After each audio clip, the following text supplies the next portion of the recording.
It's Upfront's week, which means we're getting a ton of announcements from different networks and streaming platforms as they look to dazzle advertising executives and media buyers.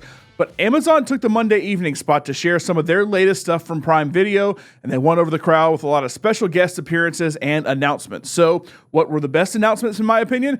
Let's dive in.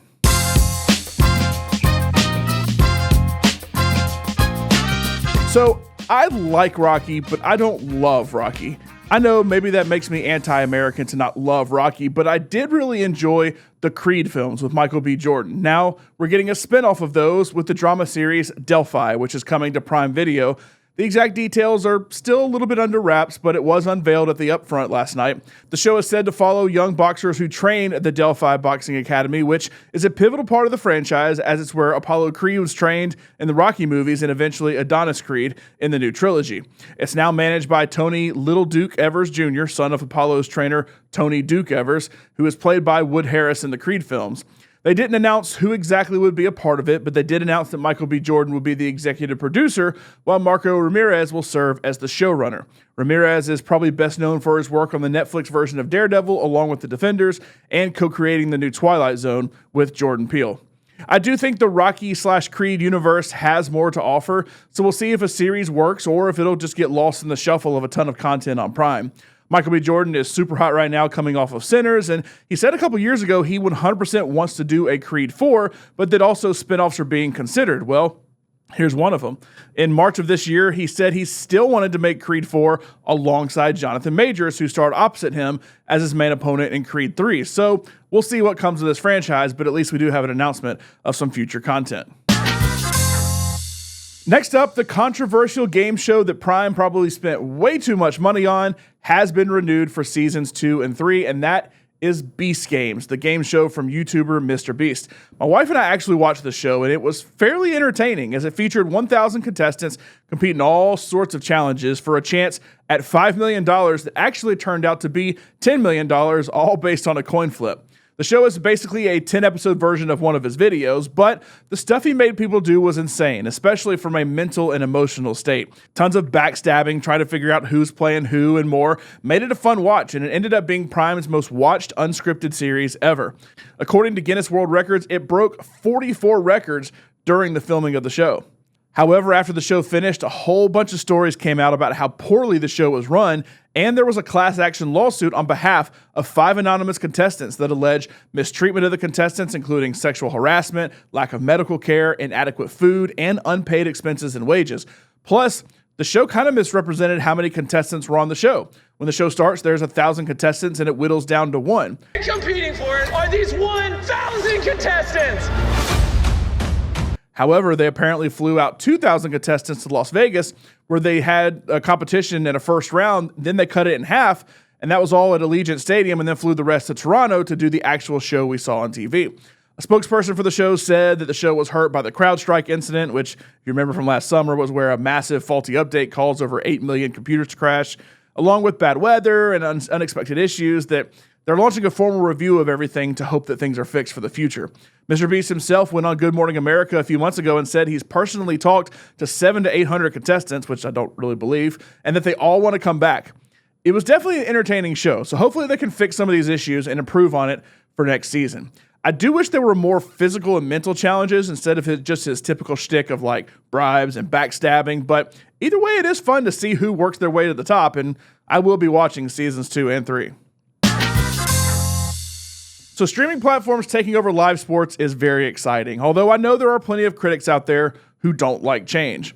People will point to the Mike Tyson-Jake Paul fight and instantly turn their nose up at it, but I think Prime has done a very good job with Thursday Night Football, and they're doubling down now on their sports coverage. There's just a lot of different elements of broadcast that can be done better via streaming compared to normal cable TV. Just look at YouTube TV and their quad box. Also, it's easier to get more personalized advertising, which I think some people think of as a negative, but I would rather be advertised something I like compared to something I don't care about at all. Prime is no different. At the Upfront, they tease their ability to get even more targeted ads using Toyota as an example to play an ad for someone who's in the market for a new truck. It's kind of scary how much info these companies have on you, but it does make for better advertising. On top of Thursday Night Football, Amazon is now set to add the NBA to their broadcast as things get shaken up with Amazon and NBC joining the fold. Part of what makes Thursday Night Football so great is the analytics, and they use their own technology to really dive deep into the numbers within the game as it's actually happening, and they'll be able to do that as well for the NBA, along with the WNBA and NASCAR, which makes its race debut on Prime later this month. So I have this up high because I'm excited about the possibilities of not only what Amazon can do with live sports streaming, but how they can help other networks and streamers step up their game as well.